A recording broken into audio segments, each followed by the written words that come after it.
A maioria das pessoas que fracassa com o mercado autônomo de condomínio, ela não erra na operação. Ela erra antes, na escolha do condomínio. Você pode ter os melhores equipamentos, você pode ter o melhor mix de produto, você pode ter a melhor negociação com o condomínio, com o síndico, você pode ter o melhor sistema de pagamento. Só que se você errar na escolha do condomínio e onde você vai colocar essa loja, não tem como te salvar.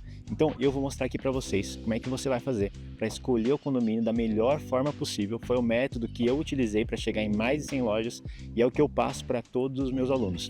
Então se você está querendo abrir mercado de condomínio, já assiste esse vídeo até o final, porque isso daqui pode salvar meses de frustração para você. Se você ainda não me conhece, o meu nome é Ivan Dama e em 3 anos eu abri mais de 100 mercados em condomínios igual esse daqui e hoje eu compartilho todo o meu conhecimento e tudo que eu aprendi ao longo desses anos para que você não cometa os mesmos erros que eu cometi lá atrás. Então, se esse assunto te interessa, já se considera se inscrever aqui no canal, porque toda semana tem vídeo novo sobre os mercados de condomínio.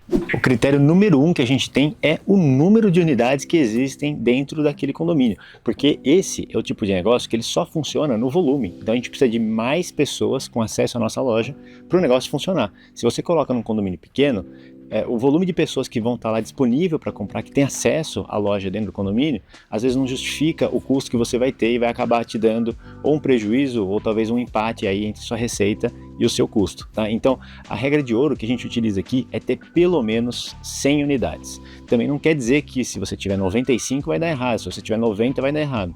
Qual que é esse critério das 100 unidades? A partir de 100 unidades, o risco do negócio não dar certo, ele já cai drasticamente, tá? Então, se você pegar, por exemplo, um condomínio de 180 unidades, a chance de ele dar errado, e quando eu falo dar errado, eu quero dizer o seguinte: o investimento ele não ser retornado para você através do lucro que você vai ter. Então, basicamente, uma loja que não está dando lucro, tá? A chance desse condomínio de 180 unidades dar errado, ela é baixíssima. Agora, quando você pega um condomínio aí com 50 unidades, 60 unidades, não quer dizer que você com certeza vai dar errado, mas a chance, o risco que você tem desse condomínio não ser lucrativo, ele já é muito maior. Então a primeira coisa que você tem que ver, e a mais importante de todas, disparada, é a quantidade de apartamentos, a quantidade de casas que tem dentro daquele condomínio. Se você tiver pelo menos 100, você está seguro, aí você pode ir para o próximo item da nossa lista. O critério número 2 é o perfil do condomínio. Se no critério 1 a gente estava falando sobre a quantidade de unidades que você tem dentro do condomínio, isso daqui vai te dar o volume de vendas que você vai ter. Agora, quando você tem o perfil desses moradores, aqui a gente vai ver o que vende e a que ticket. Então você vai precisar fazer uma pesquisa e entender quem que mora naquele condomínio. Aquele condomínio tem um perfil mais jovem, são solteiros, às vezes são estúdios, pessoas morando sozinhas, solteiras dentro do apartamento, ou não, já é uma residência aí com 4, 5 quartos que vai ter talvez filhos, vai ter mais pessoas morando por apartamento. Será que são mais casais? As crianças já são mais crescidas, elas são mais bebês? Ou será que é um condomínio de idosos? Tudo isso você vai ter que entender. Por quê? Um condomínio com mais criança vai vender mais doce, vai vender mais guloseima, sorvete. Um condomínio com, por exemplo, estudantes vai vender mais refeição pronta. Um condomínio com idosos já tem outro tipo de perfil, outro tipo de consumo que eles têm, talvez um ticket um pouco mais baixo, tá? Então, a primeira coisa que você vai fazer é conversar com o porteiro. Você vai conversar com as pessoas que estão lá no condomínio. Eles sabem muito melhor do que a gente quem que é o perfil de morador daquele condomínio. Você pode fazer também a observação durante a sua visita técnica. Então, você vai visitar o condomínio, dá uma olhada se tem bicicleta, se tem carrinho de bebê, quais são os tipos de carro que tem lá. Você pode ver também a parte de lazer do condomínio, quadra, piscina, como é que funciona isso daí? Ela é habitada, ela tem bastante uso? Uma coisa que você pode fazer também é ver quanto que custa para comprar e alugar um apartamento ou uma casa naquela região. Você pode saber também o perfil socioeconômico das pessoas. Então é isso que você vai fazer, entender o perfil dos moradores, porque é isso que vai definir o seu ticket e quanto que você vai vender nesse condomínio. O terceiro critério é você colocar a loja no local certo do condomínio. Então é a localização da loja dentro do condomínio. Então nesse passo, você já ganhou o condomínio, você já assinou seu contrato, e aí chegou o momento que você vai precisar instalar a sua loja. E aí a localização dentro do condomínio, muita gente acaba negligenciando isso, mas isso daqui define muito sobre o sucesso que ela vai ter. Então, o que eu recomendo para você é ir visitar o condomínio no horário de pico aí, depois das 17 horas até umas 19, 20 horas, que é o horário que as pessoas realmente estão chegando do trabalho, tem gente chegando da escola, da faculdade, enfim, e aí você vai ver por onde que as pessoas estão andando. Porque o mercado de condomínio, ele não cria o hábito, ele captura o hábito. E aí como é que você vai fazer? Você vai pegar o hábito que a pessoa já tem, vai colocar o seu mercado lá próximo dele e aí que as vendas vão começar a sair. Então pensa, a pessoa ela tem um cachorro, ela tem que passear com o cachorro. Por onde que ela está indo? Será que ela anda dentro do condomínio? Será que ela sai do condomínio? Qual que é o lugar que ela está passando? Ou então não, ela precisa ir pegar as compras online que ela fez. As compras ficam aonde? Ficam no quartinho, ficam na portaria. É isso que você tem que ver, onde que está esse fluxo. Às vezes é muito mais interessante você colocar uma loja que talvez seja até um pouquinho mais caro o investimento aí para você, mas você coloca ela dentro de um espaço onde vai ter fluxo de pessoas, do que, em comparação, você pegar um espaço que talvez esteja lá disponível, só que ele está no segundo subsolo, ele realmente não tem pessoas passando por lá, ou ele está no fundo do condomínio, somente as pessoas que acessam a academia vão estar lá. É isso que você tem que ver. A localização, ela manda muito. E, em geral, o que você precisa fazer é colocar a loja no local onde o santo passa, no local onde as pessoas estão passando. Porque se você coloca lá, as pessoas vão lembrar que existe o seu mini mercado e vão comprar muito mais. O quarto critério que a gente tem que ficar de olho é a concorrência que a gente vai ter no entorno do condomínio. Então, veja, nós estamos instalando um comércio dentro do condomínio, a gente quer capturar uma oportunidade que tem lá de pessoas querendo comprar alguns produtos de comida, bebida, produtos de limpeza.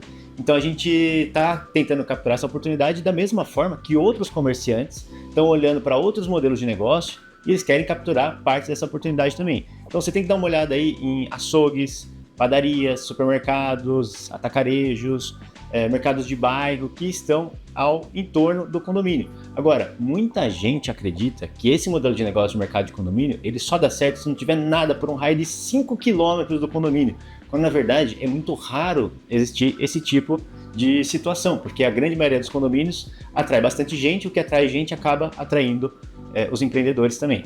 Então a gente tem que levar em conta, sim, qual tipo de comércio que tem no entorno, mas isso daqui não define o sucesso de um mini mercado. Só te dá talvez um potencial a mais quando tem poucas opções, tá? A grande maioria dos mercados que eu instalei nos últimos anos, eles têm um comércio, se é que não é próximo, ele é muito perto, às vezes é do lado. Eu tenho condomínios que são vizinhos de atacarejos e assim eles continuam faturando. Por quê? Porque a gente está vendendo a comodidade, a gente está vendendo a disponibilidade 24 horas por dia. A gente está vendendo, ele não tem que pegar o carro, ele pode simplesmente descer do apartamento dele ou simplesmente andar até o mercado, pegar o que ele quer de pijama com ramela no olho, se for o caso, ele paga e vai embora. É diferente a proposta de valor de um supermercado e de um mercado de condomínio. Então é um ponto para você levar em consideração, mas raramente os comércios eles vão ter uma influência muito negativa sobre o mercado de condomínio. Eu continuo colocando, tendo um comércio próximo ou não. É só algo para você pesquisar e ficar um pouco mais atento. O critério 5 é como você vai validar tudo isso antes de você assinar o contrato para que você não tenha nenhum tipo de erro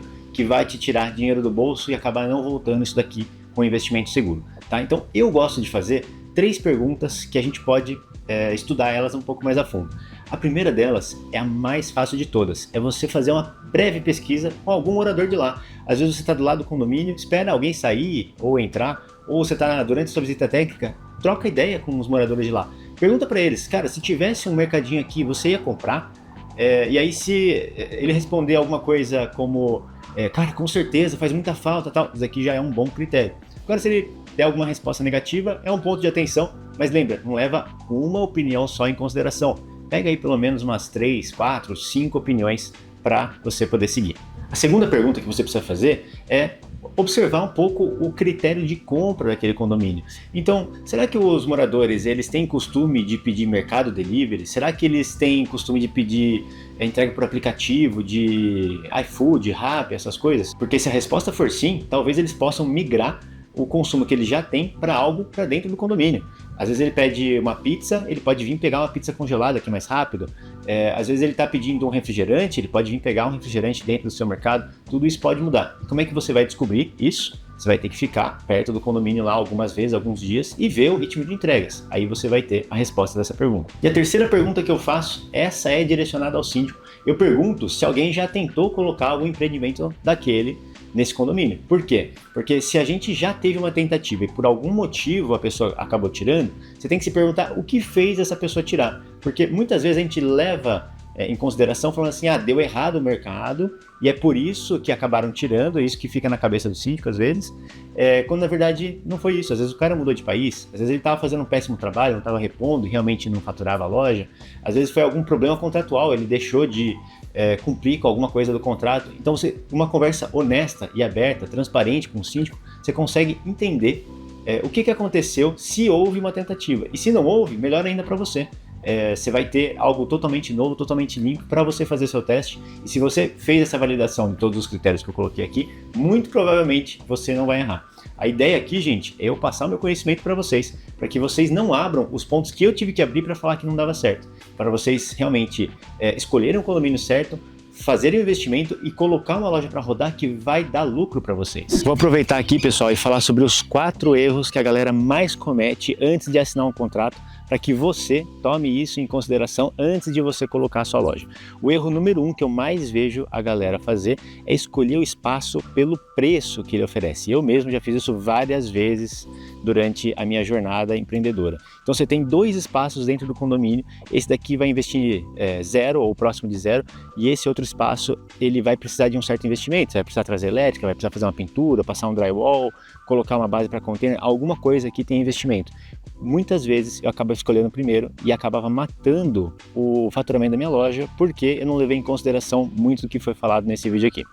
O segundo grande erro que eu vejo a galera fazendo é escolher o condomínio pela proximidade de casa. Gente, não é muito mais interessante você ter um condomínio lucrativo que vai colocar dinheiro no seu bolso, mesmo ele estando um pouco mais longe da sua casa? Então é isso que você tem que pensar também. O erro número 3 é você confiar no entusiasmo do síndico. A grande verdade é que tem muito síndico que fica muito animado com a possibilidade da abertura do mercado, mas eles não entendem muito sobre o nosso negócio. Então muitas vezes eles podem te influenciar a colocar ou no condomínio errado, falando que vai ter muita demanda, que o pessoal já está muito animado, que vai ter um mercado, ou então ele pode te influenciar a colocar no local errado dentro do condomínio. Se você levar isso em consideração de uma pessoa que não entende sobre o nosso negócio, provavelmente você vai acabar errando. E o quarto grande erro que eu vejo a galera cometer é não visitar o condomínio em horários de pico.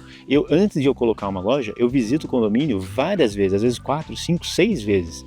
Às vezes eu entro dentro do condomínio, eu peço licença para o síndico, para o zelador, mas tem vezes que eu acabo só ficando lá próximo para estudar o comportamento dos moradores que estão lá. Então esses são os 4 grandes erros que a galera comete. Então pessoal, esses daqui são os critérios para você direcionar a escolha do seu condomínio para você não errar. Então o primeiro deles, recapitulando, é a quantidade de apartamentos ou casas que tem naquele condomínio. O segundo é o perfil desses moradores. O terceiro critério é a localização da loja dentro do condomínio. O quarto é a concorrência no entorno. E o quinto é a sua validação através de perguntas antes de assinar o contrato. Se você seguir esses critérios que eu coloquei, isso daqui já elimina 90% dos erros que você pode cometer antes de abrir o seu mercado de condomínio. Agora, se você quer ir além e saber se um condomínio vai te dar dinheiro de verdade, eu gravei uma aula gratuita onde eu abro a minha planilha de viabilidade. É a mesma planilha que eu utilizo até hoje para saber se eu abro um condomínio ou não. É a mesma planilha que eu disponibilizo para os meus alunos. Lá vai ter números reais de lojas reais, com faturamento real, com margem real, para você saber se esse investimento ele vai ser rentável para você antes mesmo de você gastar o primeiro centavo. Então, se você ficou interessado, vou deixar o link aqui na descrição. Essa aula ela é totalmente gratuita e com certeza ela vai te ajudar muito a escolher o condomínio certo. Acessa, assiste e depois me conta aqui o que você achou desse condomínio que você está de olho. Se esse vídeo te ajudou de alguma forma, já deixa o like aqui e a gente se vê na próxima semana.